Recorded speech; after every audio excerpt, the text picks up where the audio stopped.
Assalamualaikum Pak Ustadz. Izin bertanya, apakah boleh qiyamul lail dilakukan sebelum tidur jika bangun di 2/3 malam ada kendala?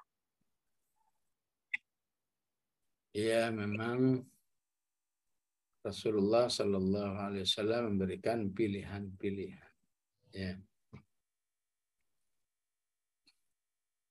Jadi qiyam yang katakan terbaik itu adalah ya, secara umum ya. Secara umum terbaik itu adalah yang dilakukan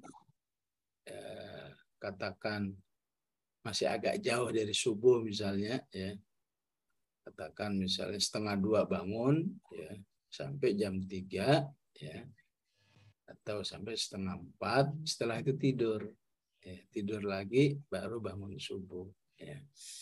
Nah, itulah gambaran umum yang terbaik ya. Kemudian tingkat yang kedua adalah ya bangun menjelang subuh ya jam 4, 3:30 ya. Bangun selesai sholat ya. Selesai sholat kemudian berdoa istighfar masuk subuh siap-siap sholat subuh. Jadi nggak ada tidurnya ya. Jadi tidur menjelang subuh itu termasuk sunnah yang juga dilakukan oleh Rasulullah Sallallahu Alaihi Wasallam. Ya. KW3-nya adalah yang melakukannya ya, sebelum tidur. Ya.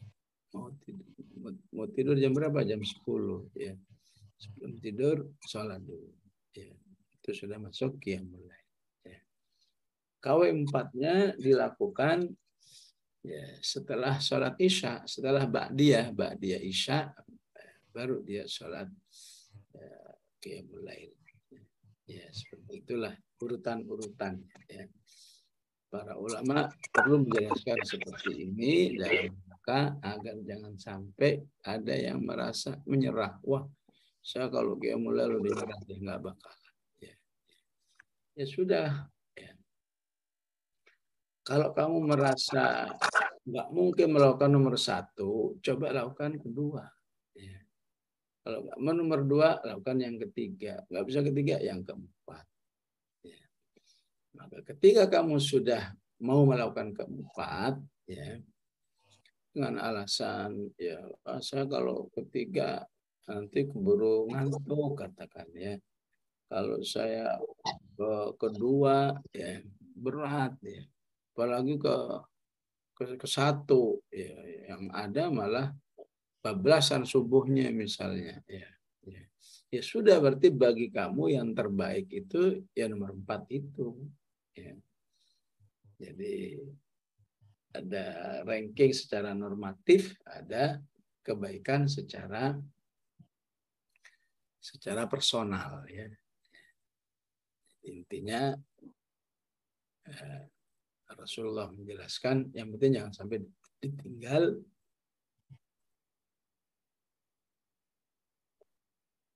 Tinggal kamu menyesuaikan kemampuan dirimu. Ya begitu, wallahu a'lam.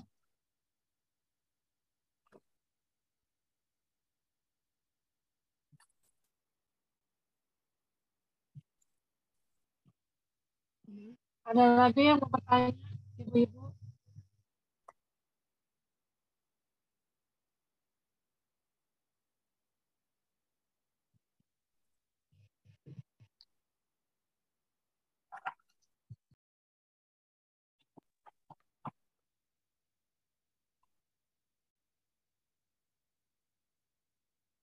Nah, silakan Ibu Alia Febriana.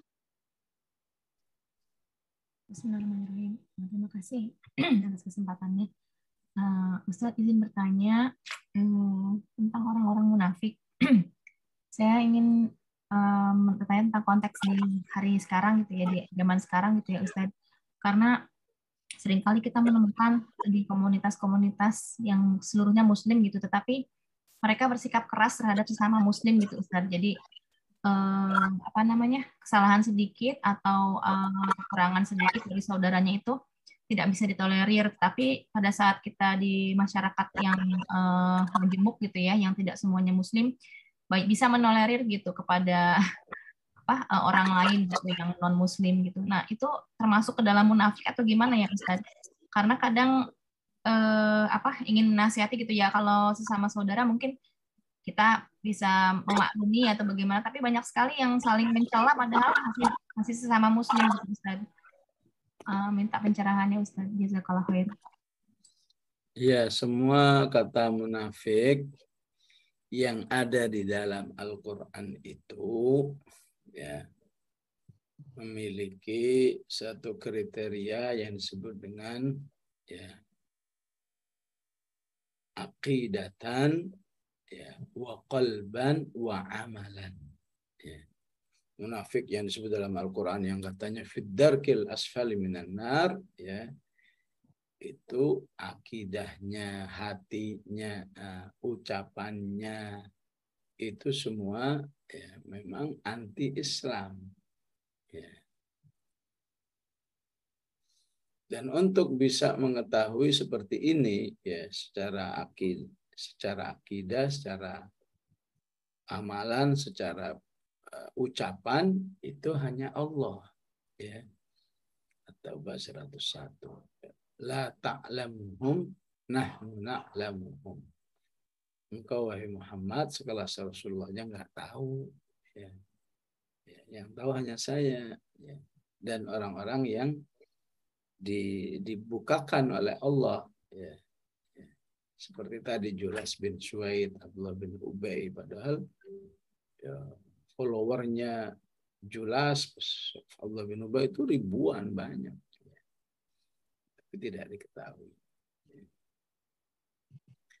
ya. Sehingga ketika ada orang yang seperti yang Ibu jelaskan tadi ya, maka kita tidak bisa menyebut mereka munafik seperti yang ada dalam Al-Quran.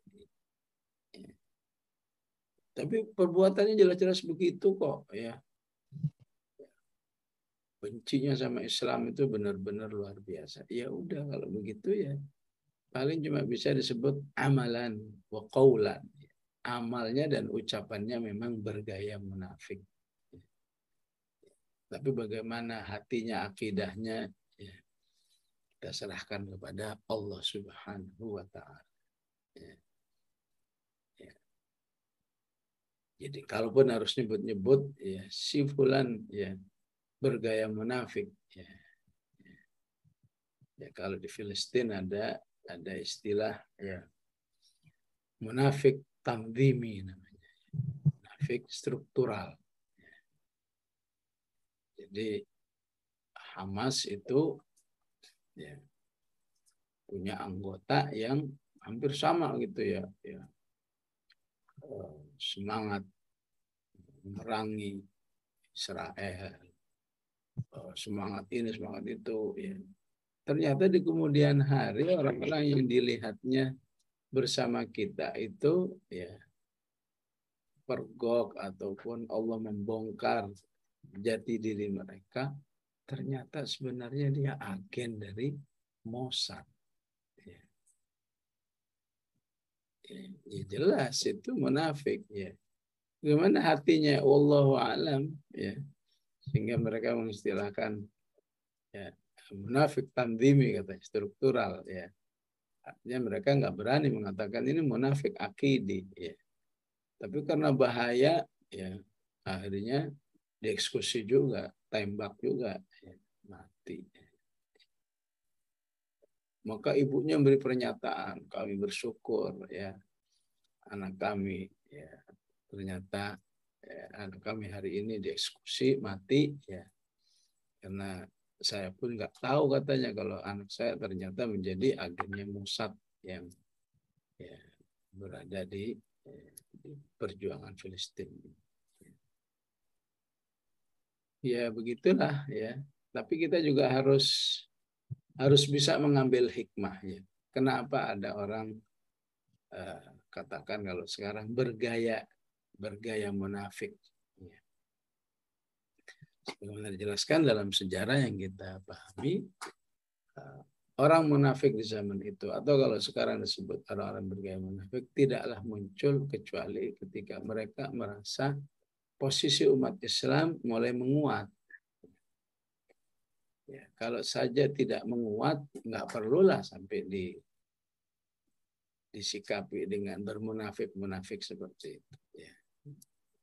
Dan orang-orang yang ingin bermunafik biasanya kan sejak dari dulu sampai sekarang ujung-ujungnya masalah duit. Jadi ketika saya bisa nyusup dalam kehidupan mereka, saya dapat imbalan sekian. Ya. Apa yang dikenal dalam medsos buzzer P itu, ya, tidak terlepas apa yang dia dapatkan, ya, bisa ratusan juta. Ya. Kenapa harus begitu? Karena dia sudah melihat ada sebuah posisi Islam dan kaum muslimin yang mulai menguat. Ya. Itu yang harus juga disadari oleh kaum muslimin, satu hikmah bahwa ada kelompok-kelompok yang mirip-mirip munafikin karena mereka merasa harus mengkiati kekuatan Islam dan kaum muslimin itu bukan sekedar dihalang-halangi, bukan sekedar dipinggirkan, tapi juga harus ditambah dengan sikap-sikap orang-orang yang bergaya munafikin. Allah.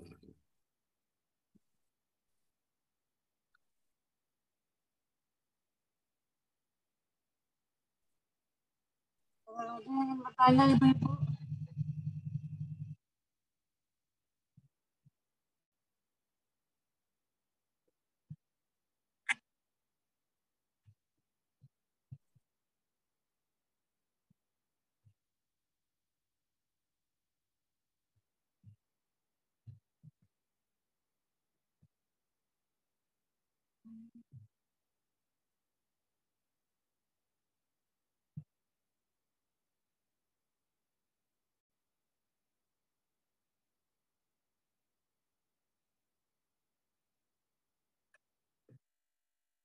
Baik ya, kita akhiri dengan doa ya. Bismillahirrahmanirrahim.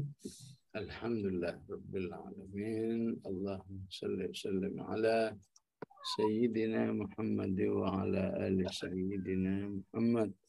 Allahumma ighfir lana wa li walidina warhamhum kama rabbawna shighara. Rabbana la tuzigh qulubana ba'da idh hadaitana wa hab lana min ladunka rahmatan innaka antal wahhab. ربنا هب لنا من أزواجنا وذرياتنا قرة أعين واجعلنا للمتقين. صلى الله على سيدنا محمد وعلى آله وصحبه وسلم والحمد لله رب العالمين. والسلام عليكم ورحمة الله وبركاته.